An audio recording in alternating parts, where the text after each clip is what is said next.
하나님은 우리들을 하나님의 형상을 따라 지음받은 영의 존재로 창조하셨습니다. 그래서 고린도전서 15장 45절의 말씀에 첫사람 아담은 산 영이다 라는 말씀을 통해서 우리가 하나님의 형상을 따라 지음받은 영적인 존재임을 상기시켜주고 있습니다. 그러면 하나님은 왜 우리들을 영적인 존재로 창조하셨을까요? 예수님은 친히 말씀하기를 요한복음 4장 23절의 말씀에 예배하는 자를 찾는다라고 표현합니다. 그러면 주님은 왜 예배하는 자를 찾으실까요? 요한복음 4장 24절에 하나님은 영이시니 예배하는 자가 영과 진리로 예배할지니라 라고 말씀함을 통해서 하나님의 형상으로 지음받은 영적인 존재인 우리들이 하나님을 온전히 예배하는 예배자가 되길 원하고 있다는 걸 상계의 분수로 하나님을 온전히 예배하는 예배자의 삶을 살아갈 것에 대한 부분을 말씀해 주고 있습니다. 왜? 영적인 존재이기 때문입니다. 자, 이렇게 말씀하신 주님은 그럼 우리는 어떻게 예배를 드려야 할 것인가? 애굽에서 이스라엘 백성을 구원해내신 하나님이 그 예배에 대한 정의를 잘 내리셨으니 첫 번째가 출애굽기 4장 31절 말씀에 백성이 여호와를 믿음에 머리 숙여 여호와를 경배하였더라 라고 말하며 경배 예배가 있음을 말씀해 줍니다. 이 경배 예배는 나를 철저히 낮추고 하나님을 높여드리는 예배입니다. 나를 낮춘다는 것은 내가 죄인임을 인정하고 인식하고 십자가 밑에 무릎 꿇는 자로서 하나님을 높여 찬양하는 예배가 경배 예배입니다. 그러므로 결국 경배 예배는 철저한 회개가 필요한 예배임을 가르쳐주고 있죠. 그래서 나를 낮추고 하나님을 높여 찬양하는 자로서 십자가 보혈의 공로의 은총을 힘입어 하나님을 높여 찬양하는 거룩한 예배자가 되어야만 합니다. 그리고 나가 한 단계 더 나아가 이제 출애굽기 3장 12절의 말씀에 하나님이 우리를 구원하신 목적을 말씀하면서 하나님을 섬겨라 라고 하는 섬김의 예배가 필요함을 역시 말씀해 줍니다. 경배의 예배는 내가 마음속으로 내 내면 속에서 죄인임을 인식하며 나를 내려놓고 낮춤을 높여든다면 섬김의 예배는 우리의 몸을 다하여 주님을 하나님의 예배를 더 섬기는 그런 예배의 필요성에 대한 부분을 말씀해 주죠. 그래서 사도 바울은 로마서 12장 1절에 말씀할 때 너희 몸을 하나님이 기뻐하는 거룩한 산 제사, 지금 바뀌어진 개역 개정은 산 제물로 드리라, 이것이 너희들 영적 예배니라 라고 말씀할 때 그 마지막 예배가 원어가 라트레이라는 원어로서 하나님께서 말씀할 때 킹 제임스 흠정역 번역본은 섬김이다 라고 표현했어요. 이 몸이 하나님 앞에 드려지는 산 제사, 산 제물이 된 섬김이 될 때 이것이 진정한 영적인 예배임을 성경은 가르쳐 주죠. 그래서 예배의 가장 근본이 바로 경배와 예배입니다. 그래서 예수님도 친히 말씀하셨을 때 마태복음 4장 10절 말씀을 통해서 사탄아 물러가라 라는 영적 싸움을 싸우신 다음에 주 너의 하나님 여호와를 경배하고 섬기라 라고 말하며 영적 싸움에서 승리한 우리들에게 바로 주님을 경배하고 섬기는 예배가 필요함에 대한 부분을 강조해 주셨습니다. 그리고 한 단계 더 나아가 출애굽기 3장 18절 말씀을 통해서 희생을 드려라 라는 말씀을 통해서 예배의 개념을 또 우리에게 알려주고 있습니다. 주님을 경배하며 주님을 섬기기 위해서는 나의 삶의 영역 속에 거룩한 희생이 필요합니다. 그래서 번제와 속죄제와 속건제 예를 들면서 내 자신의 삶이 하나님께 희생되어지기 위해서는 로마서 6장 6절의 말씀대로 하나님을 믿으면서도 남아있는 영적 찌꺼기인 옛사람을 제거시켜 바로 그것과 싸워 이기는 거룩한 희생, 그래야 옛사람이 제거될 때 죄의 종에서부터 벗어난다고 말합니다. 이것이 바로 우리가 영적 싸움을 싸우며 나아가는 거룩한 희생이 필요해요. 죄와 철저히 싸워야만 합니다. 그와 싸워 이기는 자가 된 거룩한 희생이 필요해요. 그리고 더 나아가 화목제를 통해서 하나님과 화목하라고 했고 사람과 화목하라고 그랬으니 고린도후서 5장 20절에 하나님과 화목하라, 데살로니가 전서 5장 14절에 너희끼리 화목하라 그러면서 화목제의 감사제를 드려야 돼요. 이 화목한다고 하는 것은 하나님과 나 사이에 막혀있는 죄의 짐을 뚫어버리는 겁니다. 그래서 주님과 화목하려면 결국은 다시 경배 예배가 필요하죠. 다시 죄인을 고백하는 경배 예배, 그래서 철저히 회개함으로 하나님과 나에 막혀있는 죄의 담이 풀어지는 화목의 관계, 물론 사랑과의 관계도 마찬가지고요. 그리고 화목제가 됐으면 이제 소제로 드려지는 감사함이 필요합니다. 소제는 땅의 소산으로 얻어진 것으로 하나님께 감사를 표현하는 나의 삶이에요.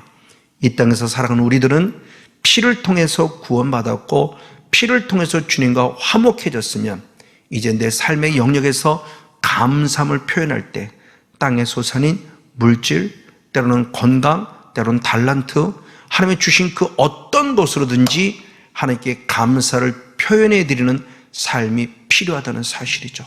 그리고 지난주에 나눈 대로 마지막 말씀 가운데 하나님께서 출애굽기 5장 1절의 말씀에 절기로 지키라 라고 하는 의미였어요. 절기로 삼아 지키라는 겁니다. 이것은 결국 반드시라는 의미를 가지고 있습니다. 해도 되고 안 해도 되는 것이 아니라 반드시 해야만 한다는 거죠. 대표적인 말씀이 역대하 8장 13절 말씀에 하나님께서 우리 주신 귀한 말씀을 또 매일이라는 날이 중요한 절기이고 안식이라는 날이 중요한 절기이고 바로 이스라엘 백성들이 필요했던 무교절, 77절, 초막절이 중요한 절기였어요. 매일매일부터 시작해서 안식일과 더불어 모든 절기들, 지금 우리에게 적용시켜 본다면 매일매일 드리는 바로 새벽 예배를 비롯해서 수요 예배, 금요예배, 주일 예배는 물론이고 우리 기독교가 지키는 절기들이 있죠. 반드시라는 의미입니다. 그래서 반드시 드릴 뿐만 아니라 이 절기를 지킨다는 자바라는 원어가 갖는 또 다른 의미는 춤추다라는 의미를 가지고 있어요. 기뻐하고 출구하라는 겁니다. 덩실 춤추라는 겁니다. 축제 예배가 되라고 하는 사실이죠. 그래서 우리 예배는 경배 예배로부터 시작해서 눈물 속에 회개할 뿐만 아니라 섬김의 예배로 업그레이드해지고 희생의 예배로 업그레이드해지고 마지막 축제 예배로 업그레이드해진 완벽한 예배 성공자가 되는 사실을 가르쳐주고 있습니다. 그리고 더 나아가 이제 오늘부터는 예배의 요소를 살펴볼 텐데 하나님께 드린 예배 가운데 드려지는 예배가 있어요. 기도를 드려야 되고 찬송을 드려야 되고 감사를 드려야 됩니다. 그리고 또 다른 부분은 받아야 될 예배가 있어요. 그게 하나님의 말씀을 받는 것이죠. 말씀을 받아야만 완벽한 예배가 될 수 있어요. 그래서 지성소의 영성이라서 속죄소에서 피를 뿌리고 언약궤를 통한 말씀으로 만나듯이 우리도 그런 말씀의 영성으로 살아가야만 한다는 사실입니다. 바로 그분 속의 첫 번째가 기도입니다. 성경은 이 기도를 얼마나 중요시 여겼는지 하나님은 사무엘을 통해서 말하기를 사무엘상 12장 23절의 말씀에 사무엘이 스스로 고백을 통해서 나는 기도 쉬는 죄를 범하지 않겠다라는 표현을 통해서 기도를 쉬는 것이 죄라고 말하고 있다는 사실이죠. 그럼 죄를 지게 하는 건 누굽니까? 요한일서 3장 8절 말씀에 죄를 짓는 자는 마귀에게 속하나니라고 말하면서 마귀란 존재가 죄를 짓게 한다는 거죠. 그럼 결국 기도 쉬는 죄를 짓는 것은 단순히 내가 기도하지 아니함이 아니라 결국 기도하지 못하는 존재가 있다고 하는 사실이에요. 이게 결국 누구냐? 마귀란 존재입니다. 왜요? 요한복음 10장 10절의 말씀에 마귀는 기도를 도적질하고 그래서 영이 죽게 만들고 그래서 결국 멸망, 지옥 보내는 것이 사단의 역사예요. 저도 나름대로 기도했던 목사인데 어느 순간부터 제가 기도가 되지 않다라는 겁니다. 그래서 제가 할 수 있는 유일한 기도는 하나님, 나 좀 살려주세요. 나 죽을 것 같아요. 나 좀 살려주세요라고 이렇게 기도할 수밖에 없었던 저의 간절하고도 안타까운 순간이 있었습니다. 그러다가 2009년도 9월 달에 하나님을 인격적으로 만나는 다메섹 도상을 경험하게 되는데, 그때 제 안에서 악한 영이 떠나가는 역사가 있었고, 악한 영이 떠나가는 역사로부터 회복된 게 기도가 회복이 되었습니다. 저는 이 기도 쉬는 이것이 죄라는 것과 이것이 이 죄짓게 하는 마귀가 이면에 이르렀던 사실을 100% 경험한 자예요. 기도가 그만큼 중요한데 사탄은 기도하지 못하게 하고 있다는 사실이죠. 맞습니다. 이런 대표적인 인물이 누구냐? 베드로를 비롯한 예수님의 제자들이었습니다. 예수님은 제자들에게 겟세마네 동산에 올라가서 나도 죽을 것 같게 나를 위해 기도해달라고 부탁하며 베드로와 야고보, 요한을 데리고 겟세마네 동산에 올라갔죠. 그리고 그들에게 기도 부탁합니다. 근데 놀라운 일이 벌어졌습니다. 그들이 기도하지 못했다고 하는 사실이에요. 너무나 잘 알아요. 맞습니다. 근데 이것이 나오는 배경이 결국 뭐냐? 예수님이 십자가에서 죽으신다고 하셨을 때 베드로는 철저히 부인했어요. 그래서 누가복음 22장 33절의 말씀에 내가 주와 함께 감옥에도 갈 것이고 주를 위하여 죽는 데까지도 가겠습니다라고 말했던, 당당히 고백했던 호언장담했던 그가 결국 주님을 부인했어요. 마태복음 26장 71절의 말씀에 보면은 예수님을 저주까지 하면서 부인했어요. 그러면 왜 부인하고 말았을까요? 라고 하는 답이 마태복음 26장 41절 말씀에 주님이 친히 말씀하기를 시험에 들지 않게 깨어있어 기도하라 그랬건만 육신의 약한 부분의 모습을 통해서 결국 기도하지 못했다가 마귀에게서 시험 들고 말았어요. 육신의 입장에서는 단순히 피곤함이었지만 그 피곤함마저 사단이 이마에서 역사에서 기도하지 못하게 만든 거죠. 이 말을 달리 말하면 성령님은 아무리 피곤해도 결국 기독해 하기를 원한다는 거죠. 기독해 하신다는 겁니다. 그럼 여기 있는 성건영 목사와 더불어 이 시간 함께하는 모든 성도님 역시도 철저히 기도의 영성 안에 거는 게 얼마나 중요한 것을 우리에게 분명히 보여주고 있습니다. 저는 기도하지 못하는 분을 경험했던 자예요. 기도를 안 하던 자가 아닙니다. 나름대로 기도를 하던 자였음에도 불구하고 기도가 안 됐어요. 우리나라에도 꽤 유명하신 윤모모 목사님 밑에서 나름대로 기도의 훈련을 받았고 철저히 기도의 영성을 유지해 갔음에도 불구하고 어느 한순간에 기도가 안 되더라고요. 근데 그게 어둠의 영이었어요. 여러분, 영적 원리를 알기를 원합니다. 내가 아무리 호언장담해도, 내가 아무리 잘하려고 해도 어느 순간 기도가 되지 않으면 나는 사탄에서 시험 들 수밖에 없는 상황이 만들어져요. 정신 바짝 차려야 됩니다. 그래서 베드로는 스스로 경험한 바가 있기 때문에 베드로전서 4장 7절 말씀에 만물의 마지막에 가까웠으니 정신을 차려 깨어있어 기도하라고 고백했던 거예요.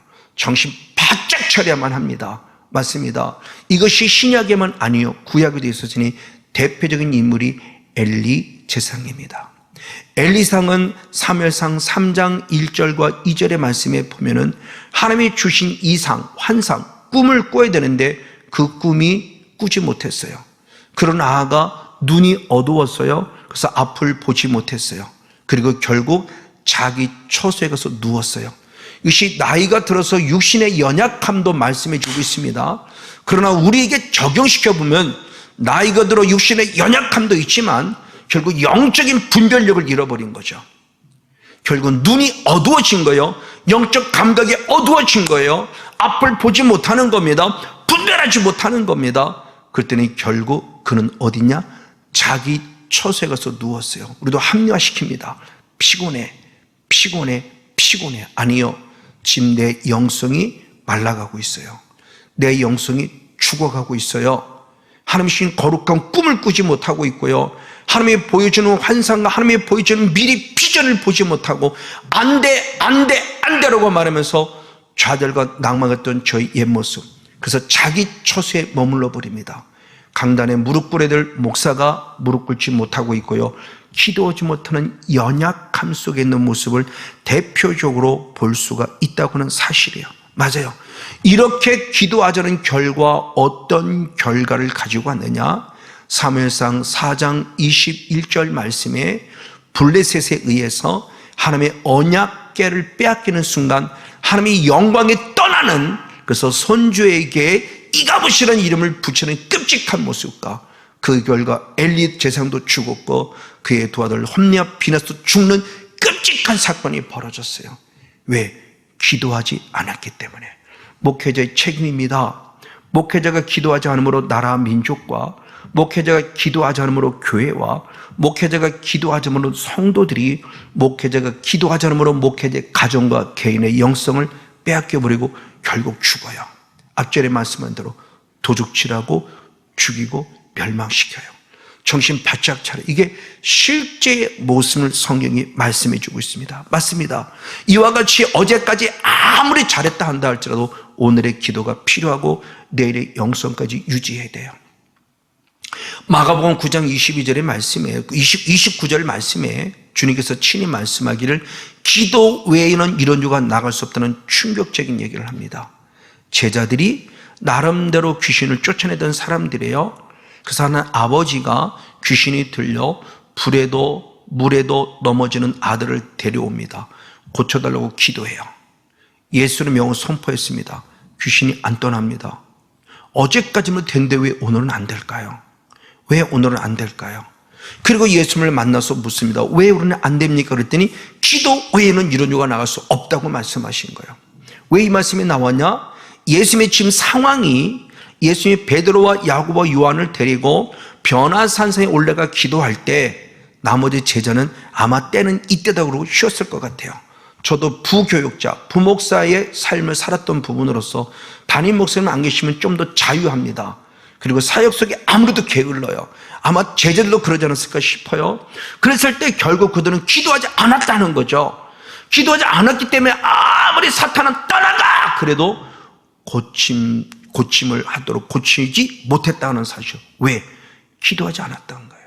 그러니까 어제 기도했다고 오늘이요? 아니요. 오늘 역사를 나타내면 오늘 기도해야 돼요. 그래서 어제의 영성으로 끝나지 말고 오늘의 영성으로 오늘 믿음을 지키고 내일까지 유지해가는 늘 기도의 분량을 채우는 신실한 일꾼이 될 필요성을 말합니다. 목회적으로 우리 모두가 다 같이요. 맞습니다. 바로 이런 기도의 삶을 살아감 속에 있어서 가장 중요한 부분의 첫 번째 무슨 기도냐? 회개의 기도가 필요함을 성경은 분명히 말씀해 줍니다. 예수님이 이 땅에 오시기 전에 수없는 제사장들로 말했지만, 선지자들도 말했지만 특별히 예수님이 오시기를 예비한 세례 요한이 있습니다. 마태복음 3장 3절에 이사야 선지자가 이미 예언했을 때 광야에 외치는 자의 소리가 있다. 그 외치는 자의 소리는 어떤 것이냐? 주의 오실 길을 예비하고 준비하라 라고 말씀했어요. 그리고 그의 오실 길을 평탄케 하라, 그의 오실 길을 열어놓은 자가 되라고 말하며 외치는 자의 소리가 있었어요. 그런 외치는 자의 소리, 즉 주의 오실 길을 준비하고 주님의 오실 길을 평탄케 하는 것은 무엇이냐? 마태복음 3장 2절의 말씀에 회개하라, 천국이 가까이라는 말하면 회개하라는 복음이 일성이었던 거예요. 그래서 주님이 결국 오셨습니다. 그리고 예수님도 똑같은 말씀을 하셨으니 마가복음 1장 15절의 말씀에 하나님 나라가 가까이 왔으니 회개하고 복음을 믿으라 라고 말씀하며 가장 첫 번째 일성이 회개라는 복음이었어요. 이게 하나님 나라를 가까이 가는 우리들의 삶의 출발점입니다. 지금 믿음이라는 것은 그냥 믿습니다가 아니라 회개로 시작된 믿음을 말씀해 주는 겁니다. 그래서 성막에서도 가장 먼저 들어왔을 때 번제단을 통과하며 그 다음 단계로 나아갈 때 번제단에서는 피를 뿌려서 죄의 문제를 해결하는 곳입니다. 믿음의 출발지는 바로 회개를 가르쳐주고 있습니다. 그리고 더 나아가 구원 얻어서 구원에 이르도록 과정도 역시 마찬가지니 회로 시작해서 회개로 마쳐야 된다는 겁니다. 그래서 사도 바울은 고린도후서 7장 10절 말씀에 하나님의 뜻대로는 근심은 우리를 구원에 이르게 하는 회개를 이루는 것이라고 말씀했어요. 세상 근심은 사망이지만 하나님의 뜻대로는 근심은 우리들에게 회개케 만드는 놀라운 은혜라는 것입니다. 그럼 누가 하시나요? 성령님이. 그래서 요한복음 16장 7절 8절 말씀에 보혜사 성령이 우리 안에 오셔서 우리의 죄를 책망하실 때 이것이 하나님의 뜻대로는 근심입니다. 하나님의 거룩한 책망, 성령의 거룩한 책망을 받는 순간 내 안에는 근심이 생깁니다. 하나님의 뜻은 근심. 그래서 어찌할꼬가 되는 거죠. 그래서 철저히 어찌할꼬 회개하는 자가 되었다는 것을 말씀하는 겁니다. 바로와 같이 우리들의 심령 속에 반드시는 성령이시며 철저히 회개하는 자가 되어야 합니다. 맞습니다. 그러면서 이 회개를 잘 설명한 것이 누구냐? 에스겔 선지자입니다. 오늘 본문은 에스겔서 18장 30절 말씀을 통해서 보니 주님의 선명한 음성이 들리기를 뭐랬냐? 너는 돌이켜 회개하라! 그리고 모든 짓을 떠나라! 라고 말씀합니다. 그때 회개라는 원어가 슈부라는 원어이고 떠날 자는 원어가 역시 슈부라는 원어예요. 회개도 슈부라고 말했고 떠나는 슈부를 회개가 뭔가를 말씀해 주는 거죠. 제 회개의 출발점은 뭐냐? 마음의 변화예요. 하나님께로 돌아와야 돼요. 회개되는 슈부가 갖는 원어 직역하면 돌아선다는 겁니다. 돌아온다는 거예요. 그래서 마음이 주께 돌아와야 되고 그리고 실제로 행동이 죄에서 떠나서 하나님께 돌아오는 것이 진정한 회개라는 거예요. 회개와 자백을 착각하면 안 돼요. 회개 안에는 자백이라는 단계가 필요하고 돌아서는 삶의 영역 속에 필요한 부분입니다. 그래서 회개라고 표현하고 있는 거죠. 그리고 회개란 단순히 잘못했습니다로 끝나서는 안 되고 행동까지 나타나야 돼요. 그래서 가장 먼저 시편 32편 5절의 말씀에 하나님께로 내가 회개한다고 했을 때 가장 먼저 주께 돌아오는 마음을 시편 32편 5절 말씀에서는 내 허물을 여호와께 자백하리라. 즉 내 죄를 아뢰고 죄를 숨기지 아니한다. 이것이 자백이에요. 내 죄를 인정하는 것입니다. 그럴 때 죄사함이 있다는 거죠. 그래서 사도 요한도 똑같이 요한일서 1장 9절 말씀에 내가 자백하면 이라고 표현하면서 자백할 때 자복할 때 주님이 나의 죄를 깨끗게 씻어주시고 정결케 하는 은혜가 있다고 말씀해요. 그리고 나아가 자백으로만 끝나면서는 안 되고 잠언서 28장 13절의 말씀에 죄를 자복하고 죄를 버리는 자가 불쌍히 여김을 받는다고 말하며 자백했으면 죄를 버려야 돼요. 죄를 떠나야 돼요. 이게 바로 회개입니다. 이런 회개의 대표적인 인물이 뭐냐? 돌아온 탕자죠. 그래서 누가복음 15장 18절 20절에 내가 뒤늦게 타락한 다음에 생각합니다. 내가 아버지께로 가야겠다. 아버지께로 돌아가야 되겠다라고 생각하는 마음의 변화, 즉 자백과 자복이 있었고 그리고 20절에 실제적으로 아버지께 일어나서 돌아왔다라는 생각의 영역에서 보면 실제화돼서 아버지께 돌아왔다는 거예요. 이랬을 때 사랑하는 그 아버지는 어떤 일을 주셨는가? 누가복음 15장 20절과 24절의 말씀에 그 아들이 돌아올 때 상과가 멀매도 불구하고 그 아들을 쫓아가 품에 안아주며 잘 왔다고 칭찬해 주었어요. 그러면서 죽은 자가 살아왔다고 표현했고 잃었던 자를 다시 되찾았다고 말하며 다시 하나님의 자녀의 권세가 회복이 되고 있는 거예요. 그래서 마태복음 10장 6절 말씀에 주님은 잃어버린 자를 찾아라 그랬어요. 잃어버린 자를 찾아야 돼요. 돌아온 탕자를 찾아서 돌아오게 해야 돼요. 지금도 수없는 가나안 교인들이 있습니다. 예수를 믿는 신앙생활하죠. 이들을 찾아오는 자, 바로 그것이 우리들에게 회개의 모습을 가르쳐 줍니다. 그래서 예레미야서는 예레미야 14장 20절의 말씀에 자기 죄를 인정했어요. 내 열조의 죄까지 인정했어요. 오늘 저와 여러분도 내가 죄를 고백하면 십자가 앞에 겸손히 무릎 꿇어 맞습니다. 그 죄인이 납니다 라고 실제로 인정하는 자백의 기도와 더불어 생각이 완전히 돌아서서 유턴, 죄로부터 돌아서서 하나님께로 온전히 돌아온 탕자와 같이 주께로 돌아옴으로 말미암아 이제는 다시 주님의 약속대로 사도행전 바로 2장 38절 말씀대로 회개 제사함 받고 성령을 선물로 받아 마지막 때 주를 위해 멋지게 쓰임받는 성령 충만한 일꾼 우리 모두가 되어지기를 예수님의 이름으로 간절히 축복하고 축원을 드립니다.